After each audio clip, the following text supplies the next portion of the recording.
അമ്മൂമ്മ ഓ ഈ കുരിപ്പ് ഇങ്ങനെ വിട്ടാൽ ശരിയാവോ? ഒട്ടും ശരിയാവത്തില്ല. പാറുവിനെ ഇങ്ങനെ വിട്ടാല് ഒട്ടും ശരിയാവത്തില്ല. ഒരക്ഷരം കൂട്ടി വായിക്കാൻ അറിയാമേലെന്നേ. പഠിച്ച് രക്ഷപ്പെടുമെന്ന് എനിക്ക് വലിയ ഉറപ്പൊന്നുമില്ല. പിന്നെ നിങ്ങളെല്ലാരും പഠിച്ചാണല്ലോ ഇവിടെ രക്ഷപ്പെട്ടെ. ആ വർത്താനം ഇവിടെ വേണ്ട കേട്ടോ. ഈ രണ്ടിടത്തിന്റെ കാര്യം എനിക്ക് അറിഞ്ഞൂടാ. പക്ഷെ ഞാനും നിന്റെ കേസ് ചേട്ടനും കഷ്ടപ്പെട്ട് പഠിച്ച് നല്ല കിടില മാർക്കോടെ പാസ്സായാണ് ജയിച്ചുകൊണ്ടിരിക്കുന്നത്. ഞങ്ങൾ നല്ല നിലയിൽ എത്തുകയും ചെയ്യും അല്ലടാ.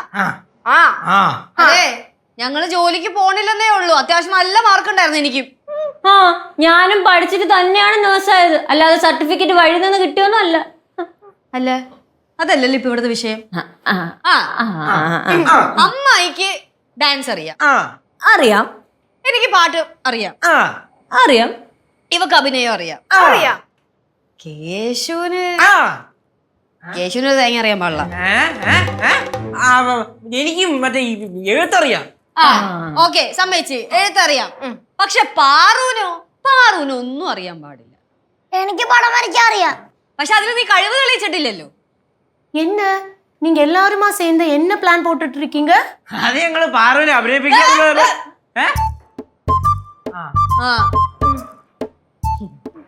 പാറുവിനെ ഞങ്ങളൊരു സകല കലാ വല്ലഭയാക്കാൻ പോകുന്നു. പാട്ട്, ഡാൻസ്, പടം വര, അഭിനയം, ഇതിലൊക്കെ പാറു കഴിവ് തെളിയിക്കാനും പോകുന്നു. ഡാൻസ് ഞാൻ പഠിപ്പിക്കും, പാട്ട് ഞാൻ പഠിപ്പിക്കാം, അഭിനയം ഞാൻ ശിവൻ പഠിപ്പിക്കും. അപ്പൊ കൊച്ചിനെ 4 അക്ഷരം പറഞ്ഞു കൊടുക്കാൻ ആരുമില്ല. തൽക്കാലം പാറു കലാദേവിയാകാൻ പോകും. ദേവി? കലാദേവി. കലാദേവി ഈ ദേഹത്ത് മുഴുവൻ കലയുള്ള ആ ജയിച്ച് പാടി അവിടുന്ന്. അതല്ല, സംസ്കൃതത്തില് കലാദേവിയുടെ അർത്ഥം എന്ന് പറഞ്ഞാല് കലയുടെയും സർഗാത്മകതയുടെയും ദേവി എന്നാണ്. അതായത് ഒരുപാട് കലകളുള്ള ഒരാൾ. കൊള്ളാം. അപ്പൊ എല്ലാരോടും പഠിപ്പിച്ച് എന്റെ കൊച്ചിനെ എനിക്ക് തിരിച്ചു തരുവോ? ഈ അമ്മൂമ്മയുടെ ഒരു കാര്യം, അതൊക്കെ തിരിച്ചു തരും ഞങ്ങള്. പാറു ബിസ്ക്കറ്റ് കഴിച്ചു കഴിഞ്ഞാ നമുക്ക് കലാദേവി ആകാൻ പോവാം. ഞാനൊന്നുമില്ല. അതിവിടെ ഇല്ല, ഞങ്ങൾ തീരുമാനിച്ചു, ഇനി മറുവാക്കില്ല. ഖമോൺ. ഞാനൊന്നും വരുന്നില്ല, എനിക്കിഷ്ടമല്ല. കേശുവേ ഊക്ക്.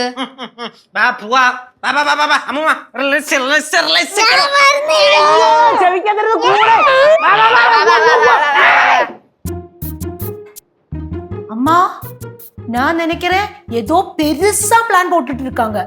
എനിക്ക് ആ വരവ് കണ്ടപ്പോഴേ തോന്നി എന്തോ കാര്യമായിട്ട് പ്ലാൻ ചെയ്തിട്ടുണ്ടെന്ന്.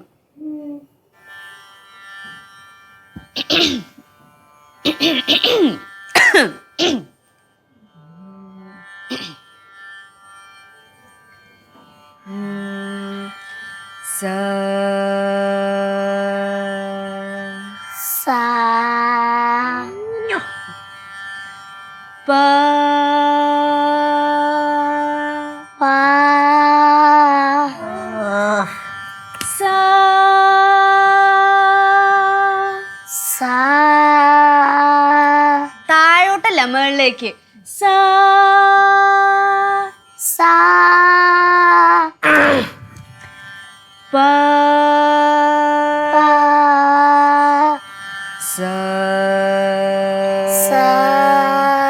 അങ്ങനെയല്ല, ഇത് ശ്രദ്ധിക്ക്.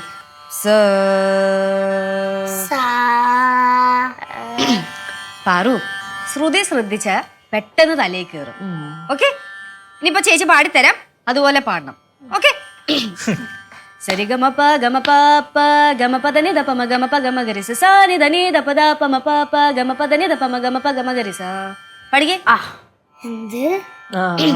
ശ്രദ്ധിക്കണേ. സരിഗമപ ഗമപ പ ഗമപ ധനി ദപ മ ഗമപ ഗമ ഗരി സ നി ധനി ദപ ദ പ മ പ പ ഗമപ ധനി ദപ മ ഗമപ ഗമ ഗരി സ. പാട്. ചേച്ചി എനിക്കൊന്നും മനസ്സിലാവുന്നില്ല. മനസ്സിലാവാത്ത എന്താ? തേങ്ങ മനസ്സിലാവും. കൊച്ചിന്റെ അടുത്ത് ഇത്ര വലിയ സാധനമൊക്കെ പറഞ്ഞു കൊടുത്ത് എങ്ങനെ പറയാത്? നടക്കുന്നു. പതിയെ പറഞ്ഞോട്, ബേസ് എന്ന് പറഞ്ഞോട്. പയ്യെ പറഞ്ഞു കൊടുക്കാം. സരിഗമപ ഗമപ പ സരിഗമപ പ സരിഗമപ ഗമപ പ സരിഗമപ ഗമ ഗമ ഗമപ പ ഗമപദ നിദപ മ ഗമപ ഗമ ഗരി സ. ചേച്ചി ഇതൊന്നും എനിക്ക് മനസ്സിലാവുന്നില്ല. ഈ മനസ്സിലാവാൻ വേണ്ടിട്ടല്ലേ ഞാൻ ഈ പാടിത്തരണേ. ചേച്ചി ഈ സായും പായും മനസ്സിലാവാത്ത ഞാൻ ഇതെങ്ങനാ പറയാ? ആ അതൊക്കെ പറ്റും, നിന്നെ കൊണ്ട് എന്തായാലും പറ്റും.